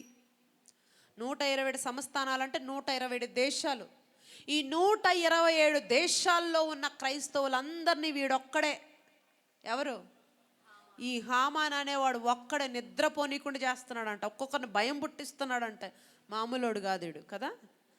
ఒకరినిద్దరిని కాదు, 127 దేశాల్లో ఉన్న వాళ్ళందరినీ నిద్రపోనీయకుండా చేస్తున్నాడంటే వీడు ఎంత కిరాతకమైన వ్యక్తి ఆలోచించండి. ఎలా ప్లాన్ వేశాడంటే వీడు ఒక రోజులోనే ఈ 127 దేశాల్లో ఉన్న క్రైస్తవులందరినీ చంపే ప్లాన్ వేశాడండి. 1 డేలో, అంటే మన భాషలో చెప్పాలంటే ఒక్క దెబ్బకి చెప్పండి 2 పిట్టలు అంటారు కదా, అట్లాంటి ప్లాన్ వేశాడు. బీభత్సమైన ప్లాను. తెల్లారిపోతే మొత్తం మారిపోయేటట్లు మొత్తం ప్లాన్ వేశాడు. మరణ శాసనం రాశాడు. దాన్ని రాజుగారికి తెలియకుండానే ముద్ర వేయించాడు ఆయనతోటే. కొత్త చట్టాలు చేశాడు. రాజును ప్రలోభ పెట్టాడు, ముద్ర కొట్టించాడు. తెల్లారితే మొత్తం చచ్చిపోయేటట్లు ఏర్పాట్లు చేశాడండి. క్రైస్తవులందరూ చచ్చిపోయే ఏర్పాట్లు చేశాడు. వాళ్ళందరికీ ఉరి కొయ్యలు రెడీ చేయించాడు. ఎలా ఉరి తీయాలి, ఒక్కొక్కడిది మూమెంట్ ఎలా అంటే వాడికి ఎలా ఉందంటే, వాడి మూమెంట్ ఎంత దుర్మార్గుడు అంటే, మా జోలుకు వస్తే ఒక్కొక్కడికి మామూలుగా ఉండదు అన్న మూమెంట్ వాళ్ళకి అర్థం అవ్వాలంట. ఎవరికి? క్రైస్తవులకి. ఆ మూమెంట్ అర్థం అవ్వాలని వాడు భయంకరమైన అన్ని ప్లాన్స్ చేసేసాడు, మొత్తం రెడీ చేశాడు. అలాంటి వాడు, అంత దుర్మార్గుడు సడన్గా భయపడడం ప్రారంభించాడంటండి. దేవుడికి స్తోత్రం. దీనికి కారణం ఏంటి? ఎస్తేరమ్మ ఏం చేసింది ఇక్కడ? AK-57 గన్ తెచ్చి 47 తెచ్చి కాల్చిందా? బాంబులు ఏమైనా తెచ్చి ఇసిరిందా? లేదండి. ఉపవాస ప్రార్థనలు చేసి కన్నీరు కార్చి రాజు దగ్గర తన బాధనంతా చెప్పుకుందండి. దేవుడికి స్తోత్రం. ఎప్పుడైతే రాజు దగ్గర తన బాధనంతా చెప్పిందో, రాజు ఊరుకుంటాడా? మనం ఆరాధిస్తున్న దేవుడు ఎవరు? రాజుల రాజు. తన బిడ్డలు కన్నీటితో వచ్చి ఆర్తధ్వని చేస్తే వాళ్ళని దాటిపోయే దేవుడు కాదు. అలసిన వాడిని నిర్లక్ష్యం చేసే దేవుడు కాదు ఆయన. దేవుడికి స్తోత్రం. మీకు 3 విషయాలు చెప్తున్నా. 1, నువ్వు ఏ దేశంలో ఉన్నా, ఏ ఊరిలో ఉన్నా, ఏ రాష్ట్రంలో ఉన్నా నీ సంఘాన్ని మర్చిపోవద్దు, పాస్టర్ని మర్చిపోవద్దు. సంఘక్షేమాన్ని కోరుకునే వ్యక్తిగా నువ్వు ఉండాలి. అప్పుడే, అలాంటి వ్యక్తిగా నువ్వు ఉంటేనే శత్రువు నీకు చూసి భయపడతాడు. ఎంతమందికి ఆశ ఉంది శత్రువు నన్ను చూసి భయపడాలి, ఆ రేంజ్ నాకు రావాలి? Everyone like desire, right? Amen. అయితే నువ్వేం చేయాలి? మొదటిది ఏంటి చెప్పండి? ఏ ఊరిలో ఉన్నా, ఏ దేశంలో ఉన్నా నీ సంఘాన్ని, నీ దైవజనుణ్ణి మర్చిపోవద్దు. సంఘక్షేమాన్ని కోరుకునే వ్యక్తిగా నువ్వు ఉండాలి. 2, నువ్వు ఎంత పెద్ద స్థాయిలో ఉన్నా వినయము, విధేయత కలిగి పరిచర్యకి నువ్వు సహకారంగా ఉండాలి. అప్పుడు శత్రువు భయపడతాడు. 3, ఎంత నష్టము కలిగినా, ఎన్ని నిందలు వచ్చినా, ఎన్ని అవమానాలు వచ్చినా ఉపవాస ప్రార్థన చేయి. నీ వలన శత్రువుకి భయం కలగబోతుంది. దేవుడికి స్తోత్రం. వారిని అంత బాధ, భయం పెట్టేశారు. అన్ని శ్రమ ఒక్కసారిగా తెల్లారితే ఇంక అందరూ చనిపోయే పరిస్థితి. ఎవరు కూడా బ్రతకనీయకుండా అన్ని రెడీ చేయించాడు వాడు. వాడిది ఏదంటే వాడి శాసనం అంటే శాసనమే. ఎందుకంటే రాజు సముఖంలో ఒక ఉన్నతమైన పోస్ట్ కలిగి ఉన్నాడు. ఇక ప్రజలందరూ ఏమీ లేదండి, వాడితో ఎందుకు మా పట్ల ఇలా చేసామని మాట్లాడడం కానీ, క్వశ్చన్ చేయటం కానీ, రాజు దగ్గరికి వెళ్ళి వాళ్ళ బాధను చెప్పుకోవడం కానీ ఏం చేయలా. ఏం చేస్తున్నారు? ఎవరి ఇళ్లల్లో వాళ్ళు కూర్చొని ఉపవాసముతో, కన్నీరుతో దేవుడి దగ్గర మొరపెడుతున్నారు. అయ్యా, ఉత్తి పుణ్యానికి మా మీద నిందలేస్తున్నారు, మమ్మల్ని ఇలా హేళన చేసి మాట్లాడుతున్నారు, మమ్మల్ని చంపాలని ప్లాన్లు వేస్తున్నారు. అయ్యా నువ్వు మా పక్షాన ఉండని ఒక చిన్న ప్రార్థన చేశారండి. దేవుడికి స్తోత్రం. ఎప్పుడైతే కన్నీటితో వారు ప్రార్థన చేయడం మొదలు పెట్టినారో, ఉపవాసముతో దేవుని ఎదుర్కొంటున్నారో, ఇక్కడ వీడికి భయం పడతా ఉంది. ఉరికయ్యలు తయారు చేస్తున్నాడు, అన్ని రెడీ చేయిస్తున్నాడు చావుకు. చావు ప్రణాళికలు రెడీ చేశాడు. ఎప్పుడైతే వాడు ప్రణాళికలు రెడీ చేశాడో, చేసిన తర్వాత వీళ్ళు ప్రార్థన చేస్తున్నప్పుడు చేసిన వాడికి భయం పడుతుందంట. దేవుడికి స్తోత్రం. ఎవరైతే రెడీ చేశాడో వాడే ఉరేసుకొని చచ్చిపోవాల్సిన పరిస్థితి. అంటారు కదా, ఎవరు తీసుకున్న గుంతలో పడతారు. ఖచ్చితంగా దేవుని సన్నిధిలో ఉన్న వాడి జీవితంలో జరిగే కార్యం ఇది. ఈరోజు నీ పట్ల శత్రువు, నీ చుట్టుపక్కల వారు, నీ బంధువులు, నీ స్నేహితులు, నువ్వు నమ్మిన వారు నీ పక్కన గోతులు తవ్వుతున్నారేమో, ఇష్టానుసారమైన మాటలు మాట్లాడుతున్నారేమో, నిందిస్తున్నారేమో, అవమానిస్తున్నారేమో, నీ గురించి అనేకులకి ఏవేవో చెప్పి వాళ్ళ దగ్గర నిన్ను బ్యాడ్ చేసే పరిస్థితి ఒకవేళ నీ జీవితంలో ఈరోజు ఉంటే, నా ప్రభు అంటున్నాడు, ఎవడు తీసుకున్న గుంతలో వాడు చనిపోనట్లుగా చేసిన దేవుడు ఈ మధ్యాహ్నం నీ జీవితంలో కూడా అదే కార్యము చేసి, ఎవడు నిన్ను నిందిస్తున్నాడో, అపహాసిస్తున్నాడో, నిందించాలని అనేకులకి బ్యాడ్గా నీ గురించి చెప్తున్నాడో, వాడికి భయం పుట్టబోతుంది మధ్యాహ్నం యేసు నామములో. yes, నీ శత్రువును నా దేవుడు గడగడలాడించబోతున్నాడు. ఓ జీసస్, హల్లెలూయా. దేవుడికి స్తోత్రం, హల్లెలూయా. 3 విషయాలు మీ ముందు పెట్టానండి. శత్రువు ఎలా భయపడతాడో మీకు చెప్పాను. ఈరోజు దేవుడి యొక్క చిత్తము, దేవుని యొక్క ప్రణాళిక, నువ్వు వాడిని చూసి భయపడ్డం కాదు. ఆల్రెడీ వాడిని తలని కాళ్ళ దగ్గర పెట్టి చిత్తగొట్టిచ్చేసాడంట. జస్ట్ వాడు తోకే ఊగుతుంది అంతే, తల ఆల్రెడీ చితికిపోయింది.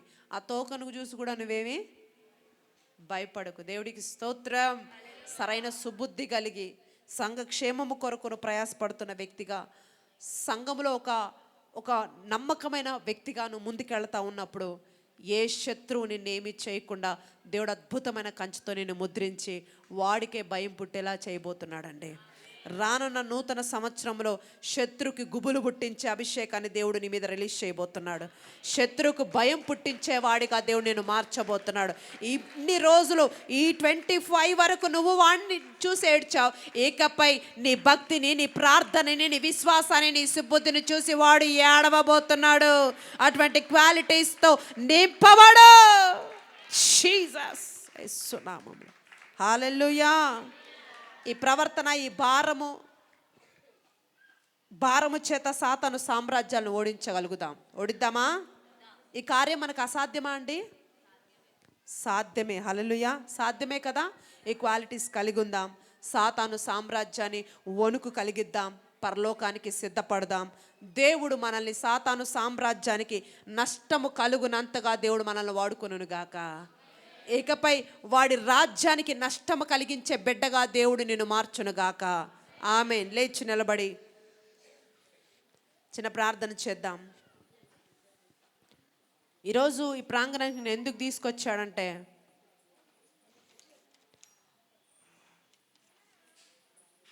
ప్రభు మాట్లాడుతున్నాడు.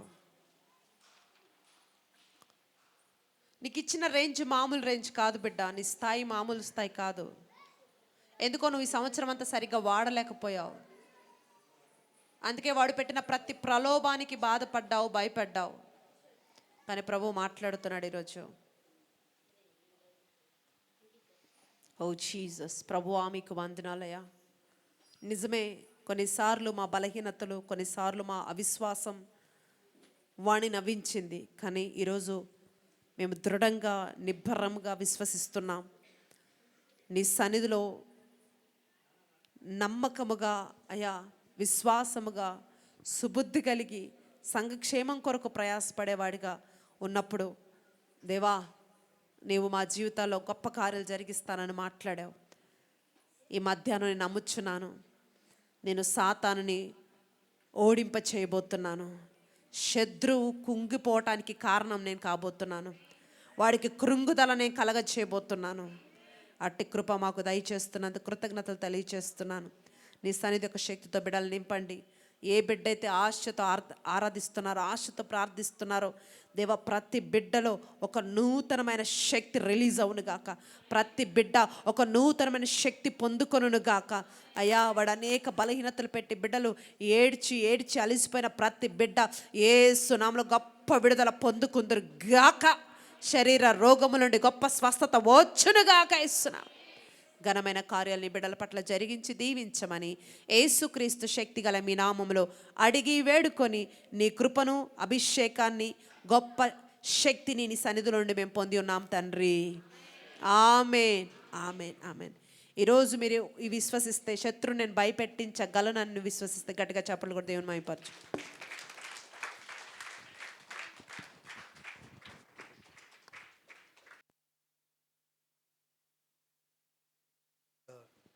హల్లెలూయా.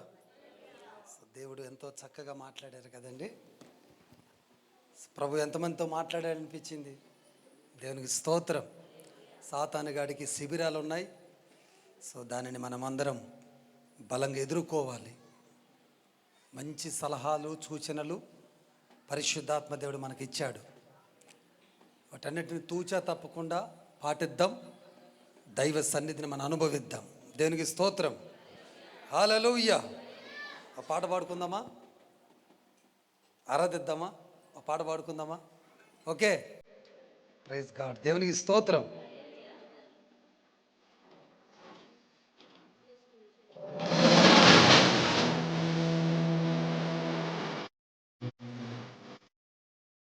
Thank you Lord. కొంచెం ఎస్ లార్డ్.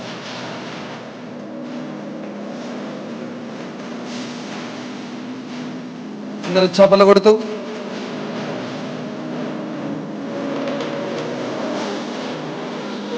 ఎవ్రీవన్.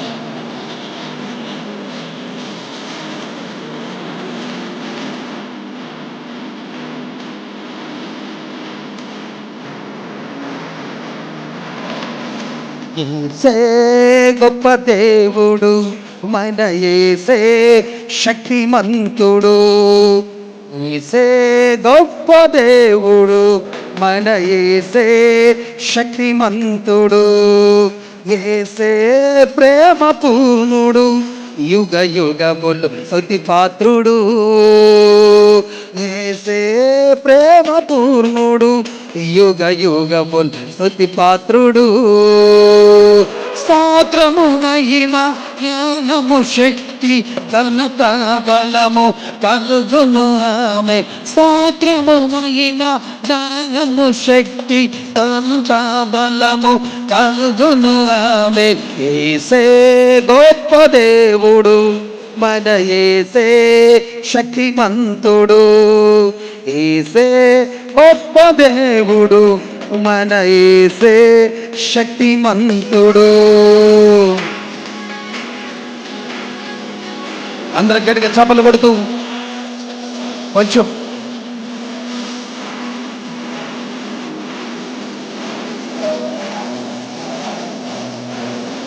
ఎస్.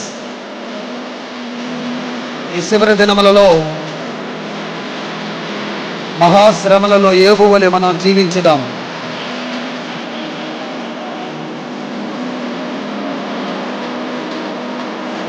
మహాశ్రమలలో, వ్యాధి బాధలలో సహనము చూపి స్థిరముగా నిలచిన యోబు వలెనే జీవించెదను. ఓ మహాశ్రమలలో, వ్యాధి బాధలలో సహనము చూపి స్థిరముగా నిలచిన యోబు వలెనే జీవించెదను.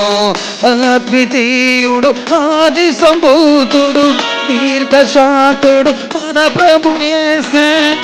అద్వితీయుడు, ఆది సంభూతుడు, దీర్ఘశాంతుడు మన ప్రభు యేసే. స్తోత్రము మహిమ జ్ఞానము శక్తి ఘనత బలము కలుగును ఆమె. స్తోత్రము మహిమ జ్ఞానము శక్తి ఘనత బలము కలుగును ఆమె. యేసే గొప్ప దేవుడు, మన యేసే శక్తిమంతుడు, యేసే ప్రేమ పూర్ణుడు, యుగ యుగముల్ స్తుతి పాత్రుడు.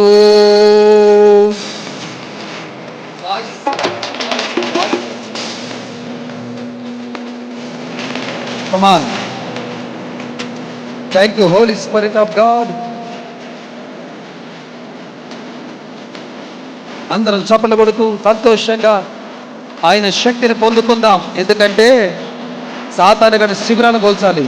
ప్రార్థన శక్తితో ఆత్మ బలముతో లోకమునకు ప్రభువును చాటిన దానియేలు వలె జీవించదను. ఓ ప్రార్థన శక్తితో ఆత్మ బలముతో లోకమునకు ప్రభువును సాటిన దానియేలు వలె జీవించెదను.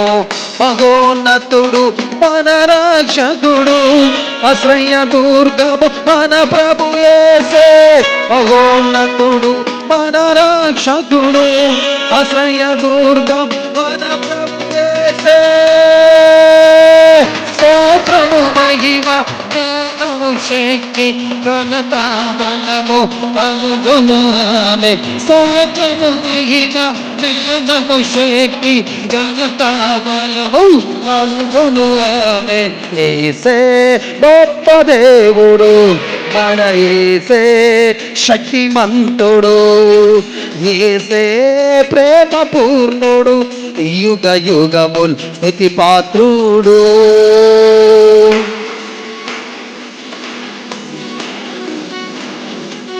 జీవితం అంతా ప్రభుతో నడిచి ఎంతో ఇష్టడైన ఆనోకు వలె మనందరం జీవించాలి. కమాల్. ఒక యోబు లాంటి నిరీక్షణ, ఒక దానియేలు లాంటి ప్రార్థన, ఒక ఆనోకు లాంటి దేవుడికి ఇష్టమైన జీవితాన్ని మనందరం జీవించబోతున్నాం. గట్టిగా చప్పట్లు కొడుతూ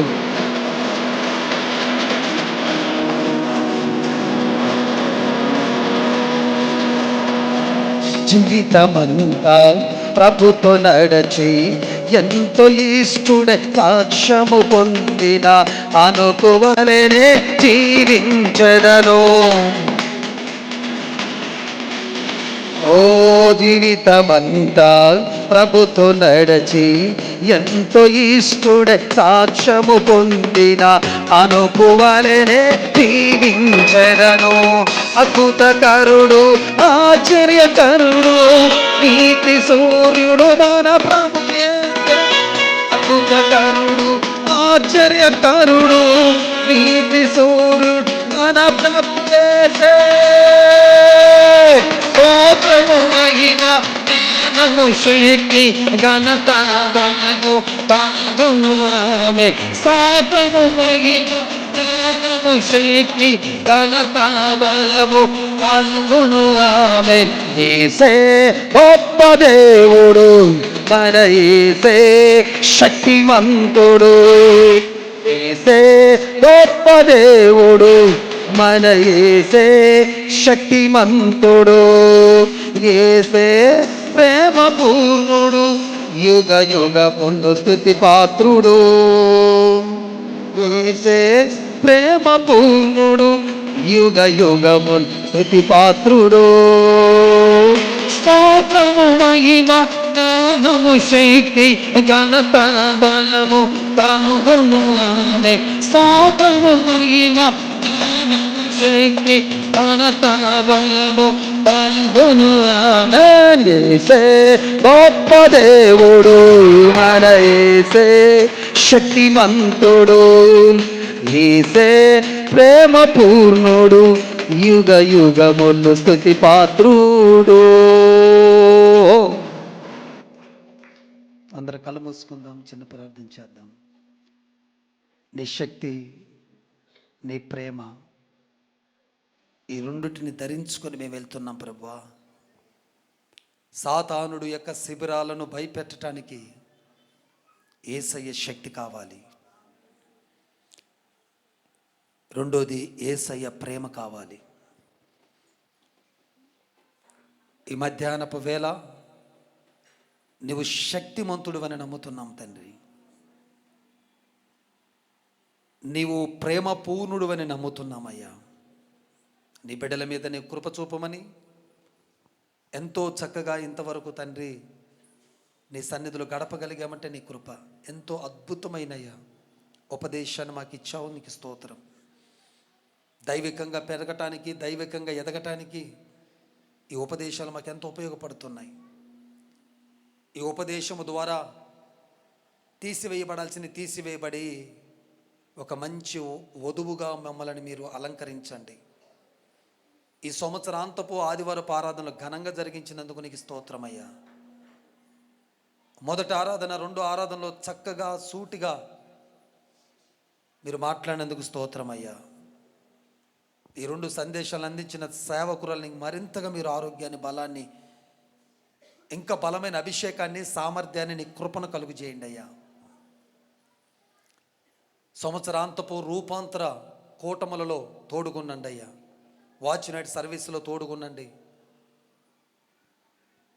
నూతన సంవత్సరపు ఆరాధనలో కూడా మీరు తోడుగా ఉండి సంఘములో ఉన్న ప్రతి ఒక్కరిని నడిపించి దీవించి మహిమ పొందమని వచ్చిన బిడ్డలందరినీ అప్పగించుకుంటూ చక్కగా శ్రేష్టమైనటువంటి నీ సన్నిధి మాకు ఇచ్చినందుకు నీకు వందనాలు చెల్లించుకుంటూ పరిచారకుల బృందాన్ని, సహకరించిన బిడ్డలను, ఈ పరిచర్యకి నాయన తండ్రి వారి యొక్క అమూల్యమైన ప్రత్యక్షంగా పరోక్షంగా ఎంతమంది అయితే సహకారంగా ఉంటున్నారో వారందరినీ పేరు పేరున దీవించి ఆశీర్వదించి వారికి రావలసిన, చెందవలసిన మహిమను, ఘనతను, పేరు ప్రతిష్టతలను, కీర్తిని, అభివృద్ధిని, సమృద్ధిని, ఆనందమును, ఆరోగ్యమును, సంతోషమును వారికి అనుగ్రహించి మరలా జరగబోతున్న కార్యక్రమాలన్నింటిలో మీ సహాయం, మీ తోడు, మీ కాపుదల మాకు దయచేసి దీవించి మహిమ పొందమని నజరుడైన యేసుక్రీస్తు ప్రభు యొక్క శ్రేష్టమైన నామంలో అడిగి వేడుకొనుచున్నాను మా తండ్రి, ఆమేన్. రెండు చేతులు పైకెత్తుదాం. మన తండ్రి అయిన దేవుని యొక్క ప్రేమ, ప్రభు అయిన యేసుక్రీస్తు వారి యొక్క కృప, పరిశుద్ధాత్మ సన్నిధి, సహవాసం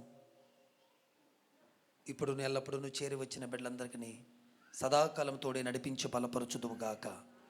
ఆమేన్. యేసు రక్తమే జయము, సిలువ రక్తమే జయము. యేసు కార్యములకు సంపూర్ణ విజయము, అపవాది క్రియలకు అనంత నాశనము కలుగును గాక. ఆమేన్, ఆమేన్, ఆమేన్. ప్రభు నాతో మాట్లాడాడు, నన్ను బలపరిచాడు. నమ్మిన వారు గట్టిగా చప్పట్లు కొడుతూ దేవుని మహిమపరుద్దాం.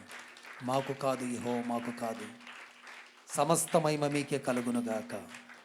ఆమేన్. మీ అందరికీ నా